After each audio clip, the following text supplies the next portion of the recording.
गुरुर्ब्रह्मा गुरुर्विष्णु गुरुदेव महेश्वराय गुरु साक्षात् परम ब्रह्म तस्मै श्री गुरुवे नमः। श्री गुरु चरण कमलेभ्यो नमः।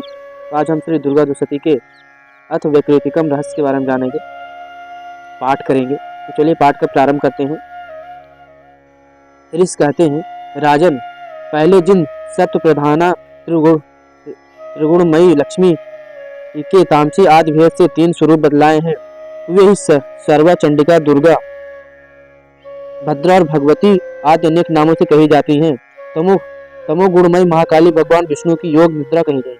मधु और कैटभ का नाश करने के लिए ब्रह्मा जी ने जिनकी स्तुति की थी, उन्हीं का नाम महाकाली है।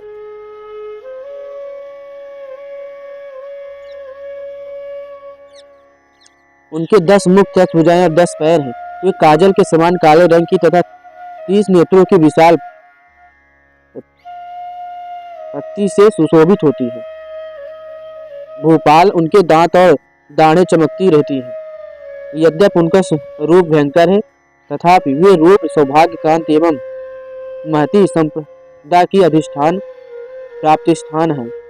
वे अपने हाथों में खड़ग, बाण, गदा, शूल, चक्र, शंख, सुभुंडी, परिघ, धनुष तथा जिससे रक्त चूरता रहता है ऐसा कटा हुआ मस्तक धारण करते हैं।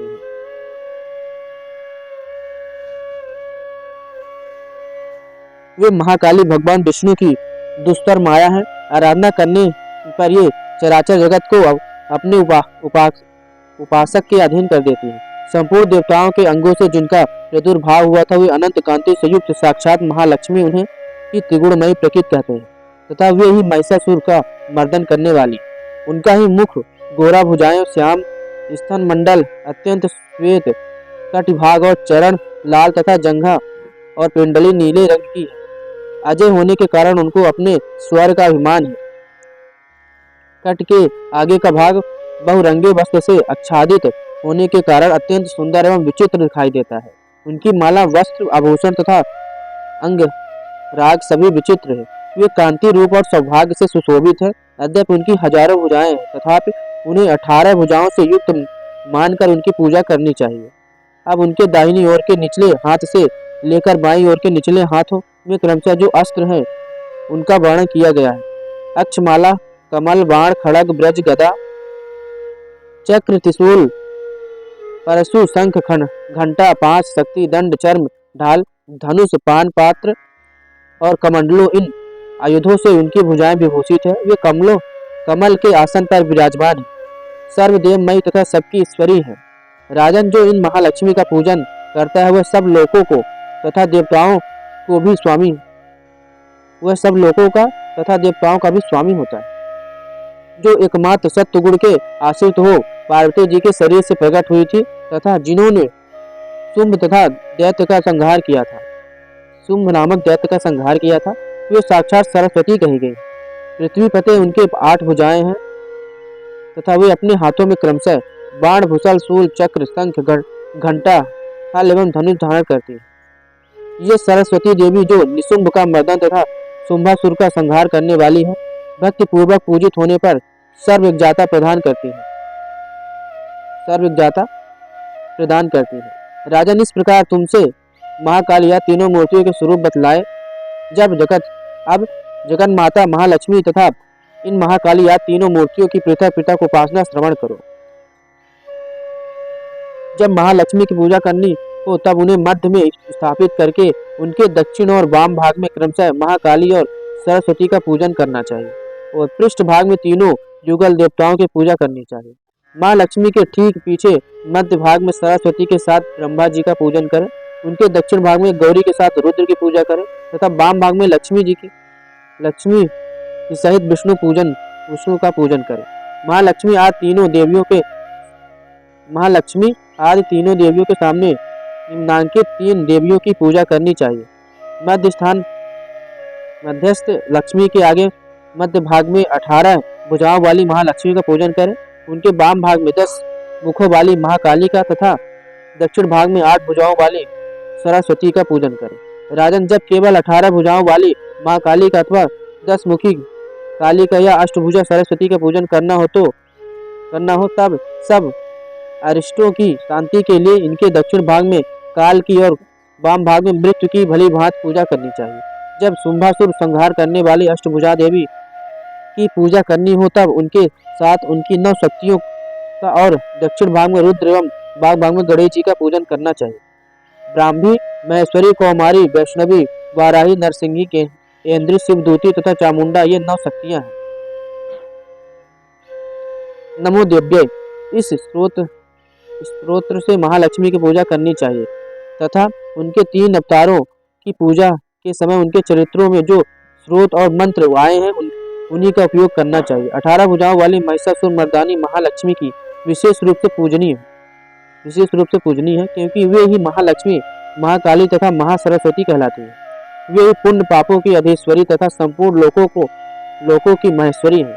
जिसने महिषासुर का अंत करने वाली महालक्ष्मी की भक्ति पूर्वक आराधना की है वही संसार का स्वामी है। अतः जगत को धारण करने वाली भक्तवत्सल भगवती चंडिका की अवश्य पूजा करनी चाहिए। अर्घ आदि से आभूषणों से गंध पुष्प अक्षत धूप दीप तथा नाना प्रकार के भक्ष्य पदार्थों से युक्त नैवेद्यों से रक्त सिंचित वल से मांस से तथा मदिरा से भी देवी का पूजन होता है। राजन, बलि और मांस आदि से की जाने वाली पूजा ब्राह्मणों को छोड़कर बतलाई गई। राजन, बलि और मांस आदि से की जाने वाली पूजा ब्राह्मणों को छोड़कर बतलाई गई। उनके लिए मांस और मदिरा से कहीं भी पूजा का विधान नहीं है। प्रणाम। आचमन के योग्य जल, सुगंधित चंदन, कपूर तथा तांबूल आदि सामग्रियों को भक्ति भाव से निवेदन करके देवी की पूजा करनी चाहिए। देवी के सामने बाएं भाग में छठे मस्तक वाले महादैत्य महिषासुर का पूजन करना चाहिए जिसने भगवती के साथ सायुज्य प्राप्त कर लिया है। इसी प्रकार देवी के सामने दक्षिण भाग में उनके वाहन सिंह का पूजन करना चाहिए जो संपूर्ण धर्म का प्रतीक एवं षड्विध ईश्वर से युक्त है। उसी ने इस चराचर जगत को धारण कर रखा है। तदंतर बुद्धिमान पुरुष एकाग्रचित हो देवी की स्तुति करे, फिर हाथ जोड़कर तीनों पूर्वोक्त चरित्रों द्वारा भगवती का स्तवन करे। यदि कोई एक ही चरित्र से स्तुति करना चाहे तो केवल मध्यम चरित्र के पाठ से कर ले, किंतु प्रथम और उत्तम चरित्र में एक का पाठ न करे।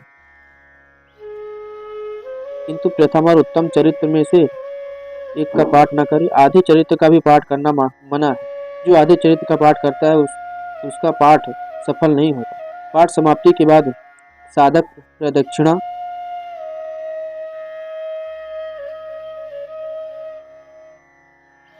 जो भक्त वत्सल चंडिका प्रतिदिन पूजी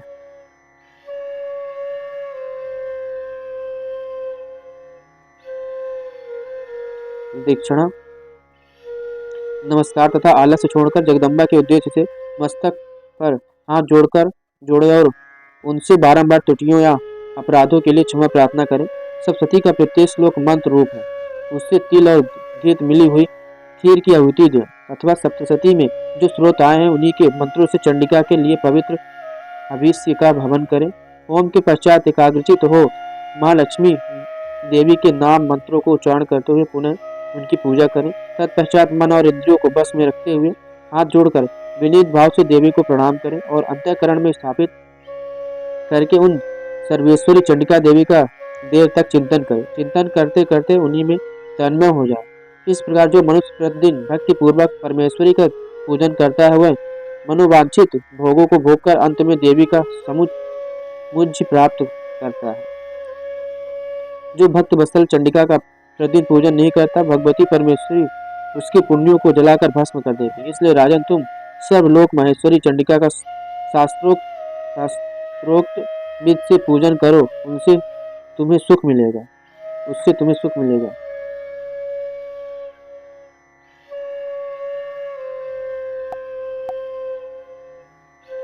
नोट यहाँ पे अलग से दिया गया है। पूर्वोक्त प्राकृतिक या प्रधानिक राशों में कर्णात्मक प्राकृतिक भूता महालक्ष्मी के स्वरूप तथा अवतारों का वर्णन किया गया है।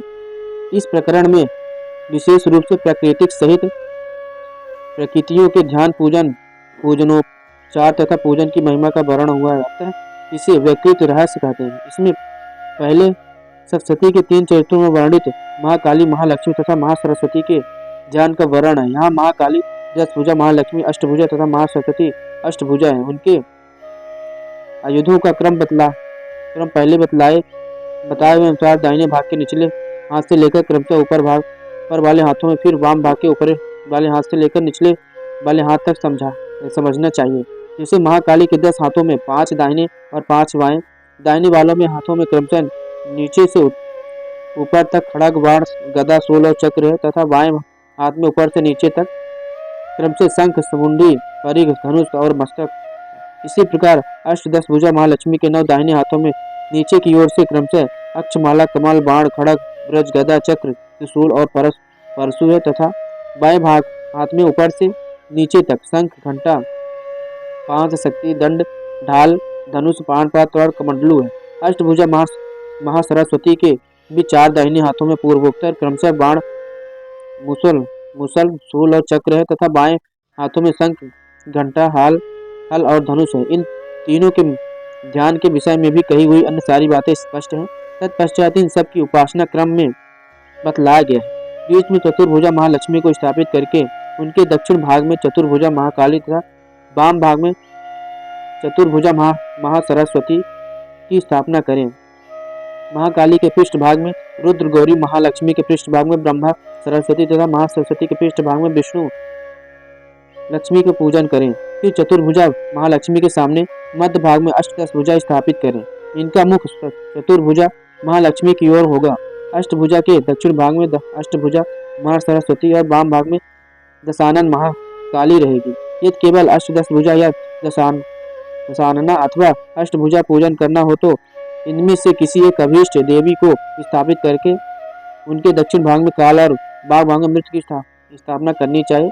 अष्टभुजा की पूजा में कुछ विशेषता है। यदि केवल अष्टभुजा की पूजा करनी हो तो उनके साथ उनकी ब्राह्मी, महेश्वरी, कौमारी, वैष्णवी, बाराही, नरसिंही, इंद्री, शिवदूती और चामुंडा इन 9 शक्तियों की पूजा करनी चाहिए। साथ ही दाहिने भाग में रुद्र, वाम भाग में विनायक का पूजन भी करना आवश्यक है।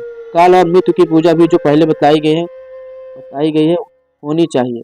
कुछ लोग शैलपुत्री आदि 9 दुर्गा को 9 शक्तियों में ग्रहण करते हैं, किंतु यह ठीक नहीं है क्योंकि उन्हें अष्टभुजा शक्ति रूप से कहीं नहीं बताया गया है। ये ब्राह्मी या शक्तियां भी महासरस्वती के अंग से प्रकट हुई थी, ये भी उनकी 9 शक्तियां हैं। अष्टदश भुजा देवी के सामने दक्षिण भाग में सिंह और वाम भाग में महिष की पूजा करें। कुछ लोगों का कथन है कि अष्टदश भुजा की पूजा करनी हो तब उनके दक्षिण भाग में दशानन और वाम भाग में अष्टभुजा की पूजा करें तथा जब केवल दशानन की पूजा करनी हो तब उनके साथ दक्षिण भाग में काल की और वाम भाग में मृत की पूजा करें तथा जब केवल अष्टभुजा की पूजा करनी हो तब उनके साथ पूर्वोक्त में 9 शक्तियों रुद्र, विनायक की पूजा करनी चाहिए। यह क्रम विभाग देखने में सुंदर होने पर ही मूल पाठ के प्रतिकूल है। कुछ लोग ऐसा कहते हैं कि अष्टदश भुजा आदि में से जिसकी प्रधानता से पूजा करनी हो उसे मध्य में स्थापित करके दाहिने और वाम भाग में शेष 2 देवियों की स्थापना करें और मध्य भाग में स्थित देवी के दक्षिण भाग वाम पार्श्वों में रुद्र, विनायक को स्थापित करके सबका पूजन करें। यह बात भी मूल से सिद्ध होती है और कोई अष्टभुजा के पूजन में विकल्प मानते हैं। उनका कहना है कि अष्टभुजा के साथ या तो काल एवं मृत्यु की पूजा करें। तो आज का पाठ हमने कर लिया। कल हम अथ मूर्ति रहस्य का पाठ करेंगे। तब तक के लिए जय श्री राधे।